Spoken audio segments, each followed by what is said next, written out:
സഹോദരങ്ങളെ, ഞാൻ എൻ്റെ അഹങ്കാരം വെടിഞ്ഞുകൊണ്ട് എളിമപ്പെട്ടുകൊണ്ട് മാതാവിൻ്റെ ആ ലൈറ്റ് ദ ക്യാൻഡിൽ പ്രയർ ഞാൻ പ്രാർത്ഥിച്ചു. വേർഡ് ഞാൻ വിശ്വാസത്തോട് പ്രാർത്ഥിക്കുകയും വിശ്വാസ പ്രമാണം ചൊല്ലി പ്രാർത്ഥിക്കുകയും ചെയ്തു. അല്ലെങ്കിൽ സാധാരണ ജപമാല ചെല്ലുമ്പോഴോ വിശ്വാസ പ്രമാണം നമ്മൾ ബൈഹാർട്ട് അറിയാവുന്നതുകൊണ്ട് ഓടിച്ചിട്ട് പ്രാർത്ഥിക്കും. പക്ഷേ വേർഡ് ബൈ വേർഡ് വിശ്വാസത്തോട് പ്രാർത്ഥിച്ചു. അത്ഭുതം എന്ന് പറയട്ടെ, ആ പ്രാർത്ഥന കഴിയും 7 സ്വർഗസ്ഥനായും 7 നന്മ നിറഞ്ഞും കഴിഞ്ഞ് ഞാൻ നോക്കുമ്പോൾ സ്വിച്ചിട്ട പോലെ ആ ബ്ലീഡിങ് നിന്നു. അപ്പോൾ എൻ്റെ വിശ്വാസം അവിടെ വർദ്ധിച്ചു.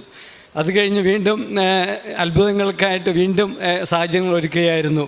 അത് കഴിഞ്ഞ് ആ ബ്ലീഡിങ് നിന്നെങ്കിലും 2 ദിവസം കഴിഞ്ഞപ്പോൾ വീണ്ടും ഡോക്ടേഴ്സ് പറഞ്ഞായിരുന്നു ഈ പ്രോസ്റ്റേറ്റ് റിമൂവലിന് ശേഷം നമുക്ക് നീര് വരുമെന്ന്, കാലിൽ നീര് വരുമെന്ന് പറഞ്ഞു. അപ്പം നീര് എനിക്ക് കാലിൽ അല്ല വന്നത്, എൻ്റെ ടെസ്റ്റുകളിലാണ് നീര് വന്നത്. അത് ഡേ ബൈ ഡേ അത് വളർന്ന് ഒരു ആപ്പിൾ സൈസായി, പിന്നെ ഒരു തേങ്ങ